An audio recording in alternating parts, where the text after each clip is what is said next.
네, 자, 또 하나의 관심사죠. 유럽중앙은행 회의가 오늘 열립니다. 자, 올해부터 300억 유로로 축소된 월별 공급 한도마저 종료되는 것이 아닌가 하는 예상이 나오고 있는데요.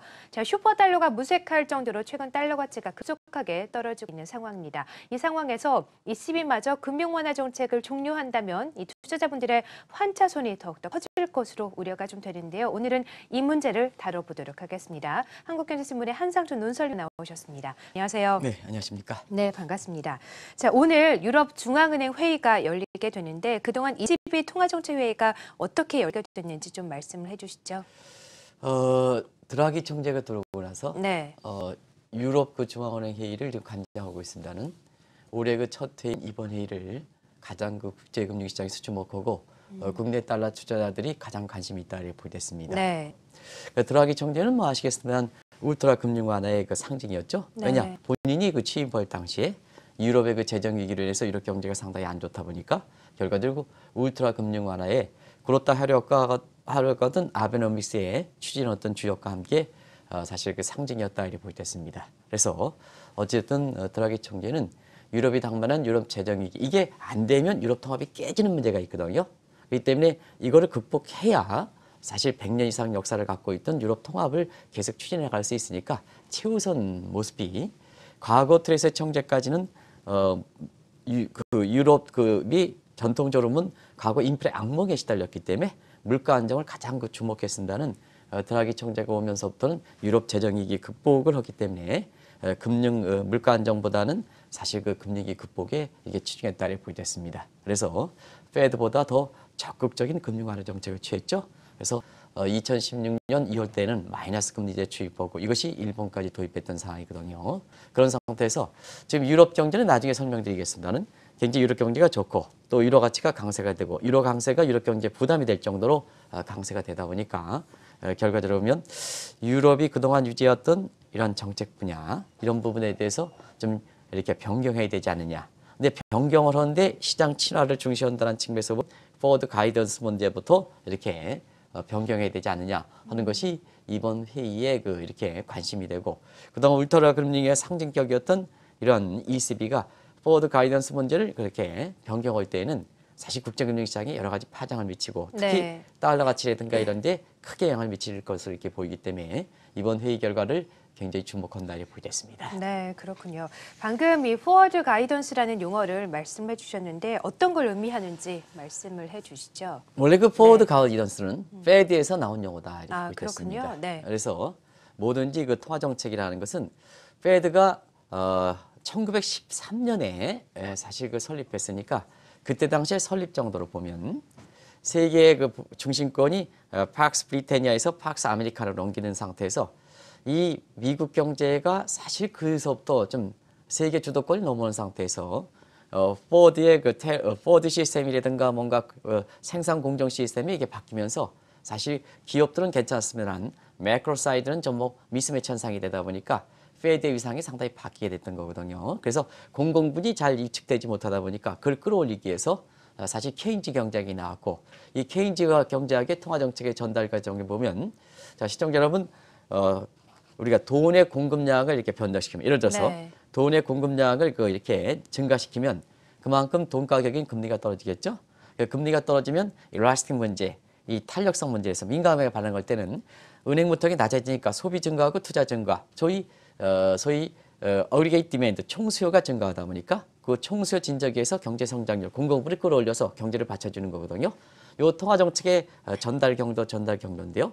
사실 이 통화 정책의 전달과 트랜스미션이 잘 작동되기 위해서는 중앙은행의 의지뿐만 아니라 시장에서 그걸 받아들이냐 하는 그 시장 친화적 문제가 굉장히 중요했던 거거든요. 네. 그러다 보니까 아무리 예를 들어서 문재인 정부가 부동산 대책에 좋은 대책을 발표한다 해도 국민이 이것을 받아들이지 않으면 그 정책이 실패하게끔 그렇죠. 돼 있거든요. 네. 그런 측면에서 시장과의 친화가 상당히 중요한데요.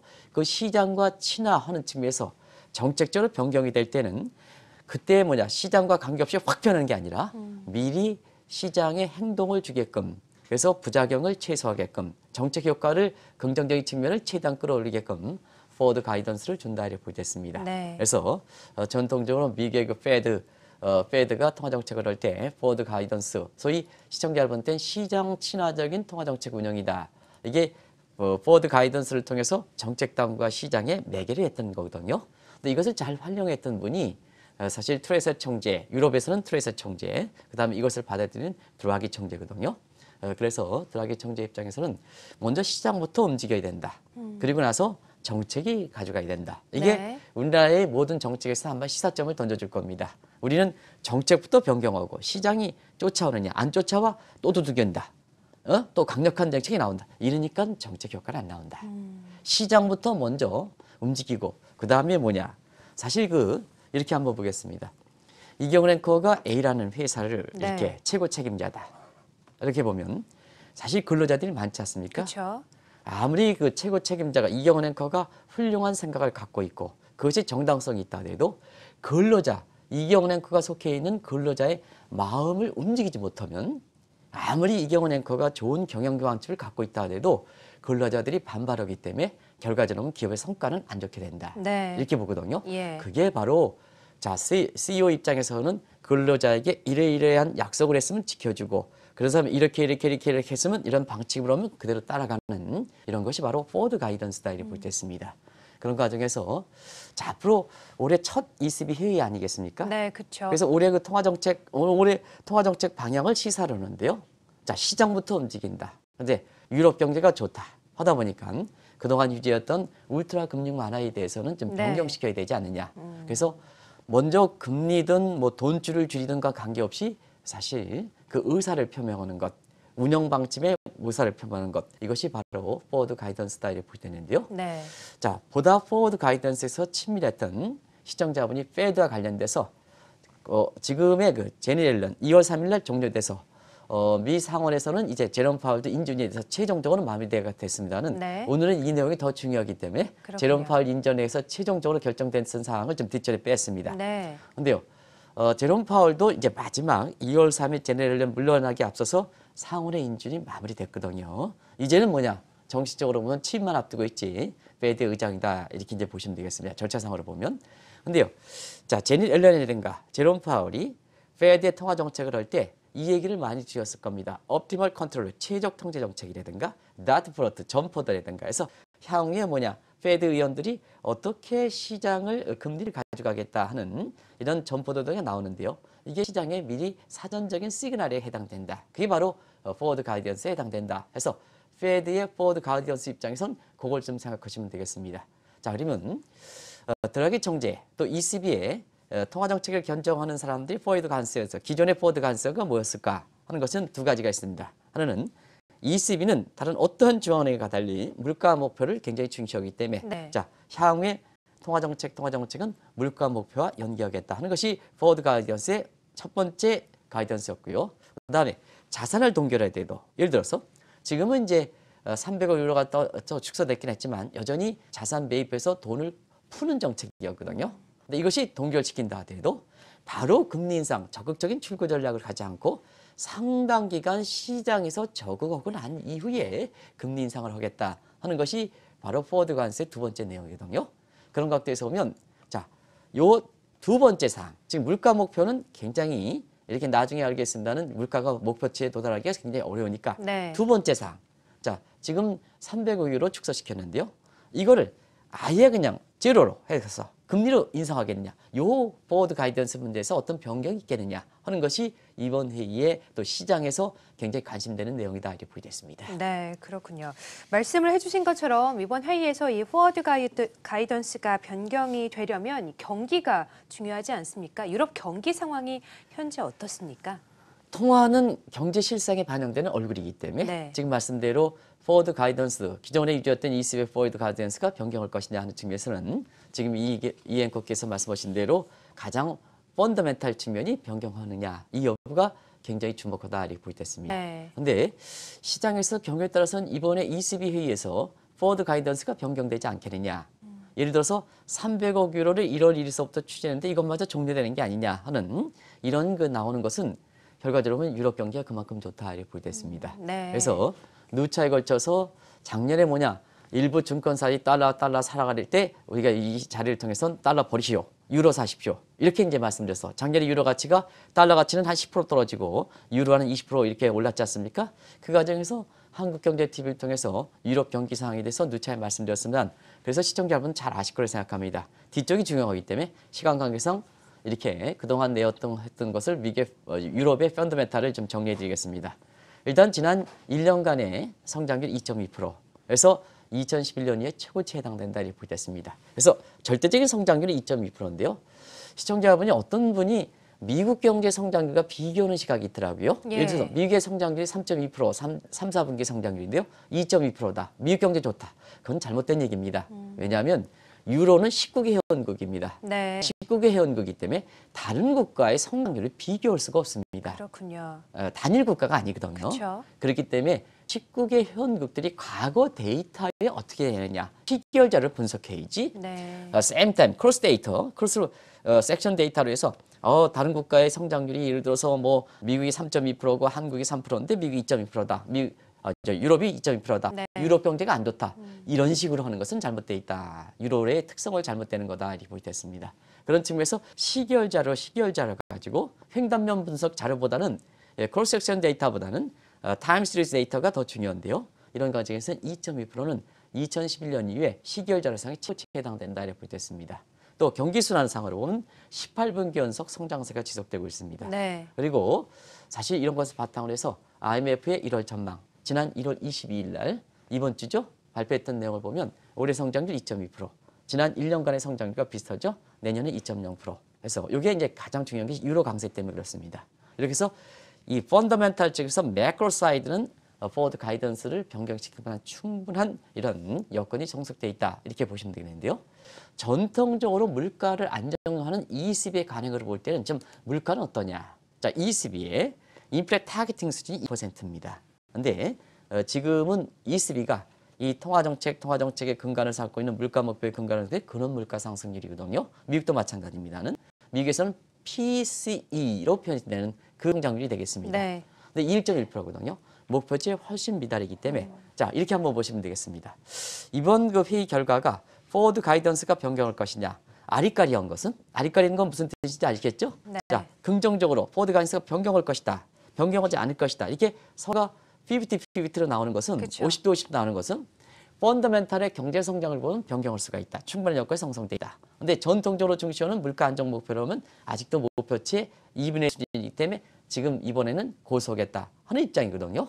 그러면 이렇게 서로 50-50 나올 때는 어떻게 되냐 하면 아까 그 랭킹 뉴스에서 보면 JP 모간인가요? 3월 달에는 변경하지 않겠느냐 이렇게 나오는 거거든요. 뭐든지 네. 지금 그렇습니다. 절충 저하점, 컨비네이션인데 그렇게 나오는 거거든요. 그래서 이번은 그냥 넘어간다 하더라도 3월 달 정도에 변경하지 않겠느냐. 그러면 3월 달에 변경한다면 지금부터도 영향을 미친다는 얘기거든요. 왜냐하면 미래의 상황을 미리 대비해서 반영하는 것이 시장이니까. 그렇죠. 그래서 실질적으로는 이번 회의 결과가 설령 안 포워드가 돼서 변경하지 않은데도 시장에는 이미 영향을 미칠 수 있는 데이기 때문에 이번 회의 결과가 더 주목된다 이렇게 보겠습니다. 네. 자, ECB는 정경분리의 원칙을 잘 지키고 있습니다만 그래도 유럽 통합이 잘 되느냐 여부도 통화 정책에 영향을 미치지 않겠습니까? 네, 상당히 네. 중요한 지적입니다. 왜냐하면 유로는 다른 국가 성장률과 비교할 수 없다는 걸 말씀드렸지 않습니까? 네. 왜냐, 회원국이 통합한 경제이기 때문에 그렇습니다. 그래서 ECB의 통화 정책도 앞서 말씀드린 유럽 재정 위기를 극복을 목표로 하는 게 드라기 총재라 이렇게 본다면 통합이 깨진다. 브렉시트가 나온다 하면 완화 쪽으로 가는 거고요. 그다음에 통합이 공고해진다 하면 긴축 쪽으로 간다 이렇게 보겠습니다. 그런 각도에서 보면 자 울트라 금융 완화 정책에 드라기의 금융 완화 정책에 가장 강도가 있었던 것이 2016년이다. 2016년엔 어떤 사건이 발생했느냐 하면 아시겠습니다. 2016년 6월 23일 굿 애플스에 해당되는 유럽 통합의 핵심 국가에 해당되는 영국이 EU의 탈퇴를 선언했죠. 네, 그런 그렇습니다. 과정에서 이것을 후폭풍을 방지하기 위해서 소위 완축 능력을 확보하기 위해서 울트라 금융 완화 정책을 2016년에 피크였고 그때 마이너스 금리 정책이 나왔다 이렇게 보여졌습니다. 그런데 작년부터 자꾸 월 한도 800억에서 600억으로 작년 4월에 줄였고요. 그래서 600억으로마저 올해 1월부터 줄였죠. 왜 그러냐? 작년에 유럽 통합이 상당히 공고하는 쪽으로 나왔다. 그래서 긴축적으로 가는 거다. 이렇게 볼 때 했습니다. 그래서 작년에 네덜란드 총선, 5월 달 프랑스 대선, 9월 달 독일 총선 전부 극우 세력들이 이렇게 극우 세력들이 패퇴하는 과정에서 유럽 통합이 공고됐죠. 이 과정에서 긴축적으로 이렇게 다소 돌아서는 얘기들이 많이 나왔을 거고 유로화가 강세가 됐던 겁니다. 그런데 올해는 어떻게 될 것이냐 하는 측면에서 보면 네. 메르켈 정부가 3인당과 관련해서 재탄생될 겁니다. 이전에 말씀드린 도. 네. 그런데요. 정당의 목적은 정권을 잡는 목적이기 때문에 자 메르켈이 속해 있는 기민당도 정권을 잡는 거고 3인당에 속해 있는 마크 슐츠가 속해 있는 3인당도 정권을 잡니까? 서로 들러붙긴 하지만 그래서 메르켈 정부가 태어나긴 하지만 자 추진력은 어떻게 될 것이냐 하면 서로 정권을 잡고자 목적으로 하는 사실 이 정당이 들러붙기도 했기 때문에 모든 정책에 있어서는 이게 추진력이 적거다. 그래서 우리 입장에서는 통합이 사실상 좀 작년보다는 여건이 좀 안 좋기 때문에 그래요. 울트라 금융 완화 정책, 소위 포워드 가이던스를 변경하기에는 유럽 통합적인 측면에서는 현 수준을 고수하는 게 낫겠다 하는 이런 결론이 된다 이렇게 보이겠습니다. 네. 자, 말씀을 해주신 것처럼 다른 한편에서는 또 유럽 통합이 좀 균열될 조짐이 꾸준히 나타나고 있는 것 같은데 스페인 카탈루냐 독립 문제도 계속해서 이야기가 나오고 있지 않습니까? 네, 당연하겠죠. 한번 말씀드렸다시피 우리가 유럽 통합은 일종의 개 모임에 해당되는 거거든요. 네. 그러면 개가 잘 진행되려면 개 오야지, 개주라 그러죠. 죄송합니다. 아침부터. 개 오야지가 사실 그 개원들을 잘 이끌어야 되거든요. 네. 그러다 보니까 사실상 유럽100, 유로랜드 19개 회원국들이 이렇게 보면 또 유럽 통합 28개 회원국들을 보면 역시 가장 큰 맹주격, 개 오야지 격이 독일이거든요. 네. 근데 지금 독일이 작년에 대비해서 상당히 흔들리다 보니까 결과적으로 보면 사람이란 그렇거든요.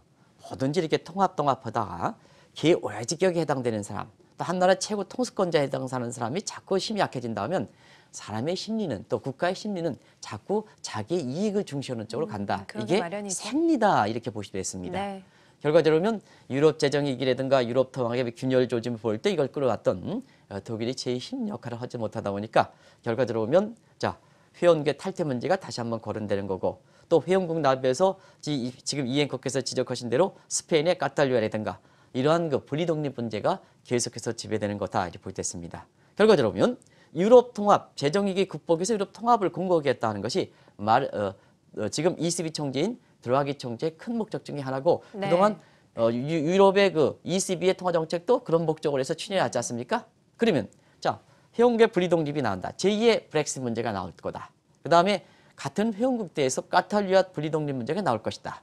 이탈리아에서도 지금 많이 얘기하고 있으면 북부 이탈리아의 독립 문제가 나올 것이다. 네덜란드에서 농업적인 프랑드리 지역의 분리독립이 나올 것이다. 영국 내부에서도 경제권이나 스코틀랜드 분리독립이 나올 것이다. 했을 때는 어떻게 하겠냐. 통합이 분리 조짐이다 보니까 여기에 책임을 맡고 있는 ECB 입장에서는 포워드 가이던스를 현 수준 고증해서 경제권이 펀더멘탈하게 성장률이 좋다 하더라도 지금 포워드 가이던스를 유지해야 되지 않느냐 이런 결론이 나오는 거거든요. 네. 그런 것들에서 지금 이번 회의에서는 포워드 가이던스는 사실상 변경하기는 좀 힘든 여건이 아닌가. 그래서 기존의 울트라 금융 완화 마당 정책에서 울트라는 표현을 쓰는 게 빠지겠습니다는 사실 금융 완화 기조를 계속해서 유지해서 지난번에 23일 날 끝났던 BOJ 그루타시르크가 금융 완화 정책을 그대로 유지하겠다. 네. 이렇게 궤도를 같이 해서 그쵸. 금융 완화 기조를 이렇게 유지하지 않겠느냐 이렇게 보는데요. 네. 문제는 그렇습니다. 이걸 시장에서 어떻게 받아들이냐면 되거든요. 일전에 한번 한국경제TV를 통해서 그렇게 말씀드렸습니다는 자 그렇다가 금융 완화 정책을 추진한다 하더라도 일본 같은 경우는 엔코 저주 때문에 엔화가 강세가 된다. 그러면 지금 오늘 새벽 끝난 뉴욕 시장에서 보면 물론 달러 문제가 있긴 하지만 엔달러 환율이 110엔대가 깨지면서 109엔대가 들어왔거든요. 그런 쪽으로 해서 시장에 미치는 영향은 포워드 가이던스를 변경하지 않고 금융 완화 정책을 그대로 유지한다 해도 받아들인 측면에서 또 다른 문제다. 또 다른 문제다. 그래서 지금 시장에서는 이번 회의 결과에 따라서 자 결과가 그대로 유지한다 해도 네. 유로화라든가 이런 부분에서는 또 다른 문제다. 또 다른 문제다 하는 것을 시청자분들께 꼭 말씀드리겠습니다. 그렇군요. 문제는 유로화 움직임인 것 같은데요. 드라기 총재도 유로화 강세의 문제점을 좀 지적하지 않았습니까? 상당히 문제가 지적했죠. 그래서 한때는 이렇게 작년 9월 달인가요? 유로화 강세에 대해서 명시적으로 유럽 경제 입장에서는 나쁘다 하는 것을 네. 한 50차례 이상 이렇게 이것에 대해서 그렇습니다. 얘기할 때만 있었거든요. 예. 그만큼 유로화 강세 부분에서는 상당히 부담을 느끼고 있다 이렇게 됐습니다. 왜냐? 그때 당시에는 사실 트럼프 정부가 달러 약세 정책 주장했지 않습니까? 네. 그래서 그것을 실제로 옮기는 과정에서 자, 달러 약세다 보니까 유럽에 들어가기 총재 입장에서는 유럽 경제가 유로 강세가 될 수 있는 여건이 안 돼도 불구하고 미국 입장에서 자꾸 달러 약세다 보니까 자, 최대 이렇게 경쟁 상대국인 유럽 입장에서는 유로 가치가 자기 의지와 관계없이 강세가 됐던 거거든요. 네. 그래서 그거에 대해서 경계 발언을 했던 겁니다. 지금 한번 상황해 보겠습니다. 자, 그런 각도에서 시청자 여러분이 이걸 누차에 걸쳐서 말씀드리긴 죄송합니다는 작년에 달러 사시오 하는데 이 한국경제TV에서 유로화 사십시오. 근데요, 유로화가 20% 이상 올랐지 않습니까? 그 과정이. 자, 트럼프 정부가 달러 약세를 하는 과정에서 상대적으로 유로가 강세가 되다 보니까 이런 측면이 있었고 또 작년에 유럽의 정치 일정들이 통합을 강조하는 쪽으로 나오는 과정에서 유로가 강세를 붙었던 이러한 상황이거든요. 문제는 그렇습니다. 미국 입장에서 달러 약세다 하다 보니까 자, 나의 의지와 관계없이 유로가 강세가 되다 보니까 드라기 총재 입장에서 굉장히 부담을 느끼는 상황이거든요. 자, 이번에 포워드 가이드를 변경한다. 예를 들어서 자산을 매입하는 문제를 300유로 축소했습니다는 이것을 자, 제로로 이렇게 축소하겠다 하는 입장을 밝혀오면 유로가 더 강세가 되겠죠. 네, 그렇죠. 그러면 유럽 경제가 모처럼 살아나고 있는데 유럽 경제에 찬물을 끼는 가능성이 높죠. 네. 그런 측면에서 지금의 유로화가 이렇게 강세되는 문제는 유럽 경제에 좋은 측면도 있고 유로 통합이 잘 되는 측면도 있긴 합니다는 트럼프 정부의 달러 약세 정책은 반선의 측면에서 유로가 강세되는 부분이 있기 때문에 이걸 완충시키기 위해서는 사실 유럽의 포워드 가이던스를 그대로 유지해서 긴축을 가지 않는다 해서 유로가 추가적으로 강세되는 걸 막아서 유럽 경제가 안정적으로 성장한다 이런 측면에 뒷받침해 줄 측면 필요가 있거든요. 네. 그래서 이번에 포워드 가이던스를 변경하기는 힘들지 않겠느냐 해서 환율적인 측면에서도 달러 약세에 따른 피해의식을 트럼프 정부의 달러 약세 정책에는 피해의식을 갖고 있기 때문에 사실 유럽 경제 자체적으로 여건이 된다 하더라도 포워드 가이던스는 쉽게 변경하지 않는다 이렇게 보시면 되겠습니다. 네, 그렇군요. 만에 하나 이번 ECB 회의에서 포워드 가이던스가 좀 수정이 된다면 달러 가치가 더 떨어질 수도 있지 않겠습니까? 당연하겠죠. 어떻게 보십니까? 예. 벌써부터 이번에 변경하지 않는다 하더라도 네. 이미 3월 달에는 올해 3월 달 회의에서는 ECB 회의는 월별 회의거든요. 네. 월별 회의거든요. 한국처럼 8번 걸쳐서 1년에 8번 걸쳐서 회의하지 않고 페드처럼 8번 걸쳐서 회의하니까 ECB라든가 일본은행은 월별로 하는 거거든요. 월별로 하는데요. 그래서 3월 달 회의에서는 포워드 가이던스를 변경하지 않겠냐 시장 예상이 그만큼 나오는 거거든요. 네. 그러면 그걸 반영해서 사실상 국제 외환 시장에서 보면 자, 트럼프가 달러 약세 정책을 추진하고 민의신도 지금 다보스 포럼에 참여해서 달러 약세가 국기에 부합된다. 어느 쪽의 입장을 밝히고 있지 않습니까? 네. 그러면 자, ECB 입장에서는 포워드 가이던스를 올해 3월 이후로 변경해. 그다음에 미국은 계속해서 달러 약세를 고집해. 경제 여건이 그렇게 좋은데도 불구하고 미국 경제 성장이 지금 3% 넘고 다우존스가 26,000 넘고 나스닥도 27,000 넘고 다 좋은데 달러는 뭐냐? 달러의 그 함정 문제가 결부다 얘기해서 달러는 계속해서 약세를 보는 상태거든요. 네. 그런 관계에서는 유로가 강세되면 어떠냐? 달러 인덱스로 보겠습니다. 달러 인덱스는 유로화 비중이 58%거든요. 그러면 달러가 약세를 보이면 자연스럽게 반사적 측면에서 달러 인덱스가 떨어지는 환경이 된다. 그러면 달러 인덱스는 뭐냐? 주요 통화에 대해서 이 달러 가치를 얘기한다. 이렇게 보여졌습니다. 그런 각도에서 오늘 새벽에 한번 보겠습니다. 자, 트럼프가 취임할 때 달러 인덱스가 103 정도, 104 정도 유지했습니다. 근데 오늘 새벽에 끝난 이렇게 뉴욕 그 외환시장에서 달러 인덱스 같은 경우는 지금 90을 붕괴해서 89대로 들어오는 네, 상황이거든요. 맞습니다. 그죠? 예. 89대로서 2014년 말 이후에 지금 이제 달러 인덱스를 지금 김 PD께서 발빠르게 보여주고 있습니다는 지금 뭐냐? 1년 전에 102, 103 내에서 네. 지금 89대로 레벨로 해서 굉장히 많이 떨어지고 있죠. 그렇습니다. 이런 환경인데도 불구하고 작년에 뭐냐? 미국의 금리 인상에서 달러 사시오 이렇게 얘기했던 증권사는 난 이해를 모르겠습니다. 한번 보세요. 달러 인덱스. 김 PD가 보여줬으면 얼마나 가파르게 떨어지고 있습니까? 이게 지금의 모습이거든요. 그런 각도에서 보면 사실 오늘 달러 인덱스가 90 레벨 2014년 말 이후로 처음으로 90 레벨 떨어져서 국제시장에 그만큼 이렇게 달러 약세 유로 강세가 되는 부분이 바로 그런 측면이다 이렇게 보겠습니다. 네.